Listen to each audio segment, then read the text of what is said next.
Assalamualaikum warahmatullahi wabarakatuh. Bismillahirrahmanirrahim. Alhamdulillahirabbil alamin. Allahumma shalli ala sayyidina wa maulana Muhammad. Saya ucapkan selalu sehat selalu dan dilindungi oleh Allah Subhanahu wa taala kepada tim penilai video pengajaran PDD UKT PT. Jadi saya Muhammad Firly Pranata, dosen dari Prodi Bisnis Digital Fakultas Ekonomi dan Bisnis Universitas Wiraraja. Jadi hari ini saya akan menjelaskan terkait tentang rencana pembelajaran semester untuk pengantar ilmu ekonomi makro, di mana ilmu ekonomi makro ini memiliki mata kuliah prasyarat yaitu pengantar ilmu ekonomi mikro. Dan di situ ini merupakan kuliah yang wajib. Kuliah wajib kemudian memiliki 3 SKS. Nah, dari 3 SKS tersebut di situ kita harus tahu CPL atau capaian pembelajaran, bagaimana kita mampu membahas tentang histori ilmu ekonomi makro, konsep dasar tujuan ekonomi makro, dan masalah ekonomi makro. Kemudian di situ ada capaian pembelajaran mata kuliah, yang di situ ada mampu menjelaskan tentang histori ilmu ekonomi makro, mampu mendalami ilmu ekonomi makro dasar dan tujuan dari ekonomi makro, menguasai pengetahuan dan teknologi di bidang ekonomi makro sesuai dengan perkembangan era digital, kemudian mampu menerapkan pemikiran logis, kritis, inovatif dan mengatasi masalah ekonomi makro. Dan di situ juga deskripsi singkat dari mata kuliah ini, bagaimana mata kuliah ini membahas tentang memahami perekonomian, meningkatkan dan juga mengatasi permasalahan. Nah, di situ memiliki arti bagaimana secara detail. Di situ kita harus tahu juga untuk bobot penilaiannya, bagaimana untuk bobot penilaiannya. Di kehadiran ada 10%, tugas 20%, kuis 10%, UTS 20%, dan UAS ada 40%. Jadi itu. Kemudian kita langsung saja kepada video pengajaran. Baik, assalamualaikum warahmatullahi wabarakatuh. Waalaikumsalam warahmatullahi wabarakatuh. Alhamdulillahirabbil alamin. Allahumma shalli ala sayyidina wa maulana Muhammad. Jadi alhamdulillah hari ini kita bisa berjumpa lagi dalam mata kuliah pengantar ilmu ekonomi makro, ya kan? Jadi ilmu ekonomi makro di sini kita akan pelajari dan juga akan melakukan diskusi antara mahasiswa seperti itu ya, dan juga dosennya. Kemudian hadir semuanya kan? Sehat semua? Nah, hadir semua, sehat semua, berarti siap untuk mengikuti perkuliahan hari ini. Baik, karena kemarin kita ada tugas ya, yang sudah mau presentasi hari ini siap? Siap ya. Sebelum kita lanjut, kita berdoa terlebih dahulu. Tapi hadir semua kan? Ada yang sakit kan? Ya. Baik, kita persilakan untuk berdoa. Berdoa dimulai.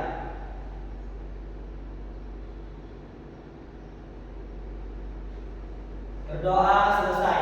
Baik, untuk Mas atau Mbaknya yang sudah memiliki tugas presentasi hari ini dipersilakan. Dan juga dibantu untuk teman perempuan.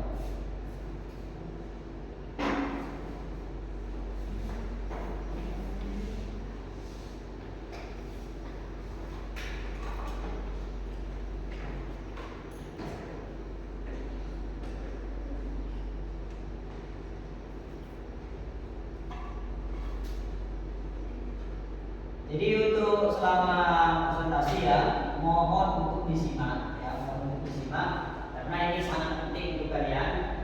Setelah itu lakukan pertanyaan. Catat jadi untuk pertanyaannya dicatat.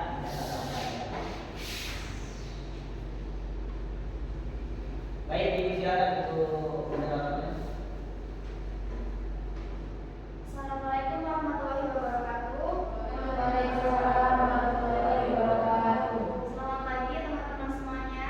Pagi. Hari ini kita dari kelompok 2 akan mempresentasikan tentang tugas kami, yaitu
perbankan dengan cara mengatur, misal pemerintah membangun jalan tol yang baru itu untuk mendorong pertumbuhan ekonomi, misal gitu. Kemudian selanjutnya di sini ada kebijakan moneter, di mana kalau kebijakan moneter itu merupakan kebijakan bank, kebijakan bank sentral yang mengatur jumlah uang beredar dan suku bunga. Jadi dalam Bank Indonesia ini itu bisa menurunkan suku bunga itu supaya apa?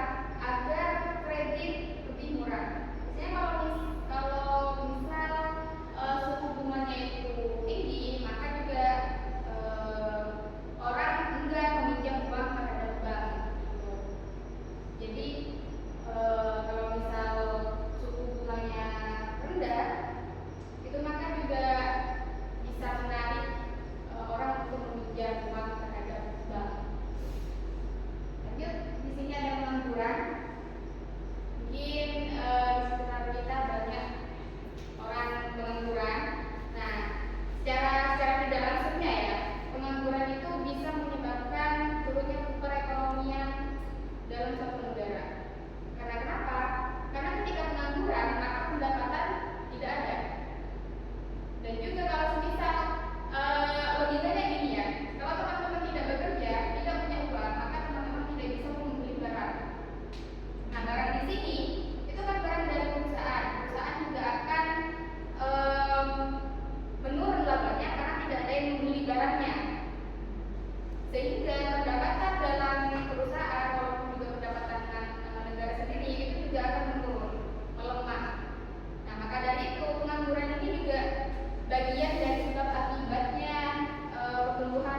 tangannya dulu.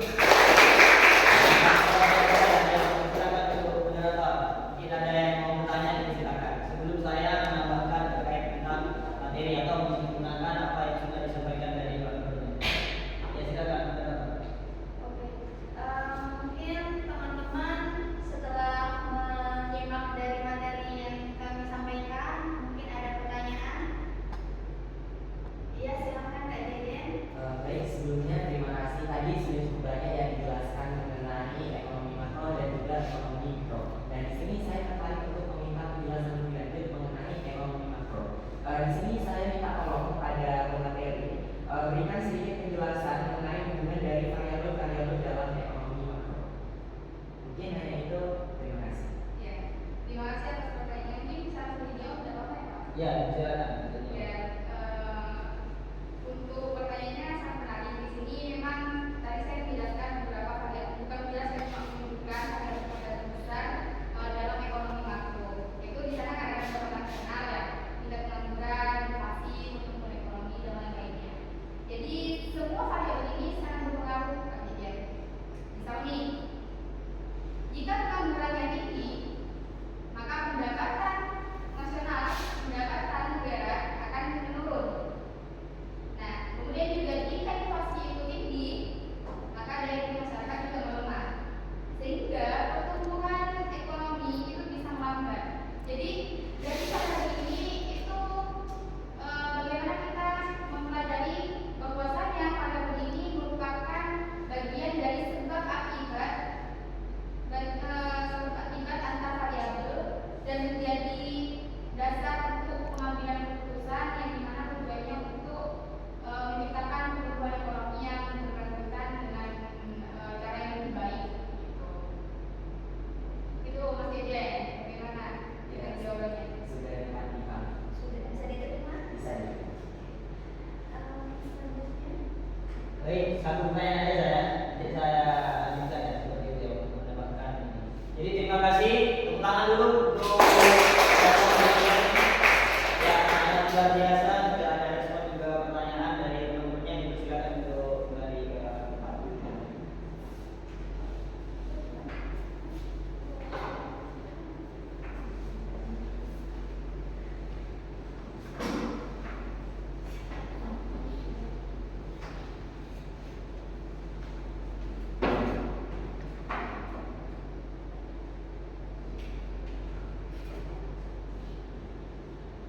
Baik, jadi masih semangat kan? Alhamdulillah masih semangat. Ya sangat luar biasa. Jadi ini bak turunnya barusan adalah presentasi. Ya bukan membaca tapi dipresentasikan. Sangat luar biasa. Apalagi tadi ada pertanyaan menarik bagaimana hubungan antara variabel tadi ya. Apa saja tadi variabelnya? Oh banyak yang pendapatan terus. Ya, ada pengangguran juga seperti itu ya macam-macam. Ya, jadi semuanya itu sangat berkaitan. Dan sekarang itu ya yang namanya ekonomi makro itu diatur oleh pemerintah. Siapa presiden kita? Iya, Pak Prabowo. Jadi diatur bersama kabinetnya. Kabinet apa?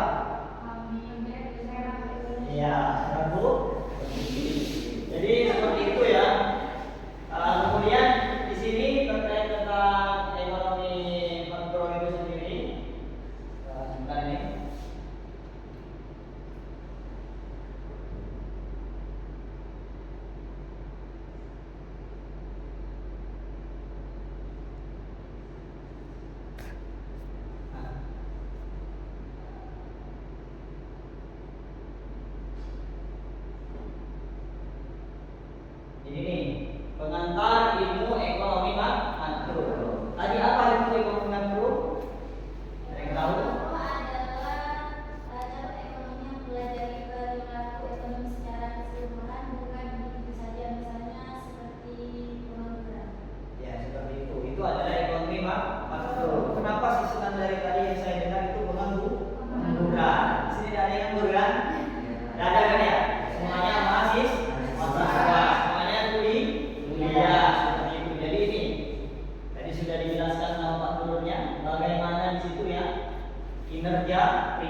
tujuannya apa tujuannya?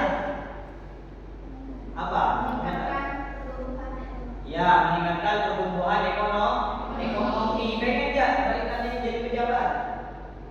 Ya, kalau pengen makanya kuliahnya yang benar, nanti yang bagus nilainya biar bisa jadi pejabat. Kalau jadi pejabat bisa nanti ngatur yang namanya tadi gula naik terus Pak, katanya dulu ya. Minyak ya Pak bilang? Ya, kalau dia tidak naik, jadi pejabat diatur nanti bagaimana harganya seperti itu. Nah ini makanya memahami perekonomian. Tujuannya itu memahami perekonomian. Ya, jadi kita harus paham.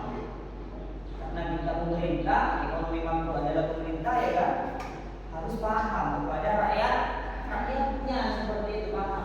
Menganalisis faktor-faktor yang mempengaruhi perekonomian secara keseluruhan. Jadi itu ya pusing juga itu. Pak Prabowo itu pusing bagaimana itu rakyatnya bisa sejahtera. Makanya dia belajar untuk memahami semua rakyat. Semua rakyat harus dipahami ya kan. Ya kalian memang memahami dia masa tidak bisa. Iya kan? Pak Prabowo semua rakyat Indonesia. Kemudian meningkatkan kesejahteraan. Tidak cuma paham saja. Aku paham padamu, tapi tidak bisa meningkatkan kesejahteraan. Bagaimana?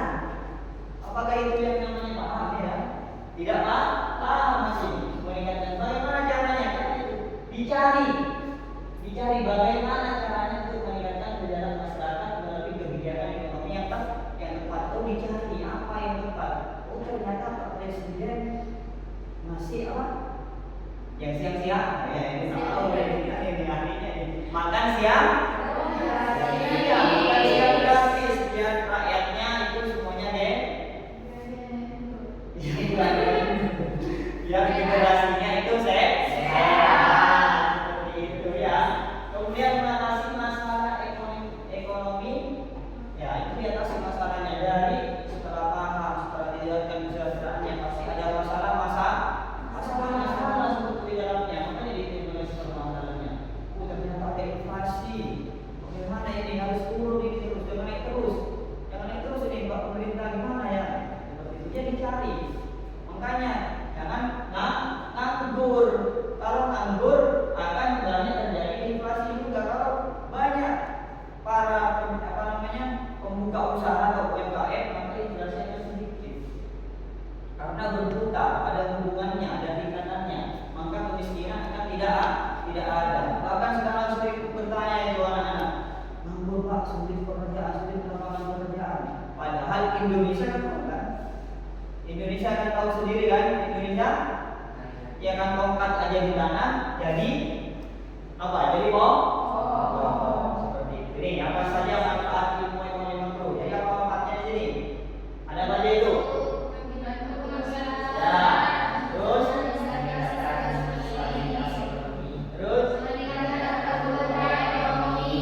jadi itu.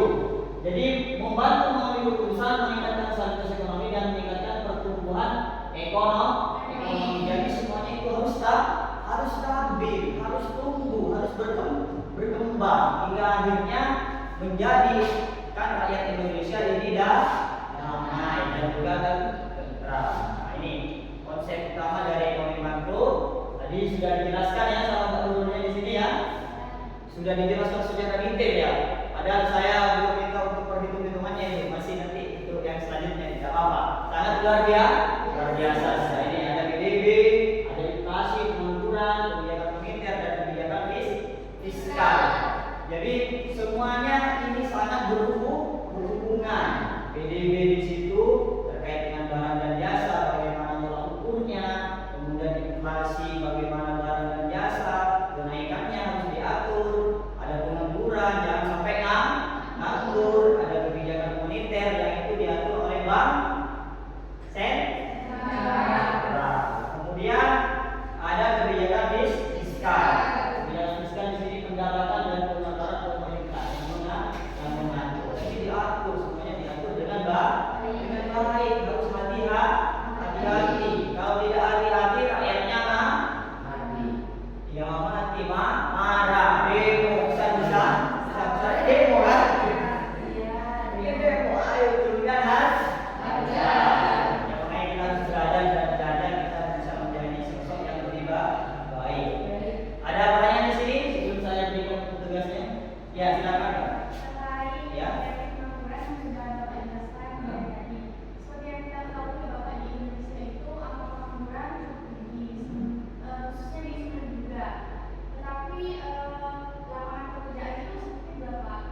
Jadi lapangan kerja sempit. Makanya kita sebagai mahasiswa itu harus memiliki pola pikir yang luas, yang besar, yang tidak yang sempit seperti itu, hingga kita bisa memiliki usaha sendiri, apalagi di sini prodi bisnis digital Universitas Wiraraja seperti itu. Makanya Fakultas Ekonomi dan Bisnis membuka lapangan pekerjaan. Jadi ini tugasnya ya. Ya, ini diminta untuk mencari berita di pemerintahan, kemudian kamu analisis.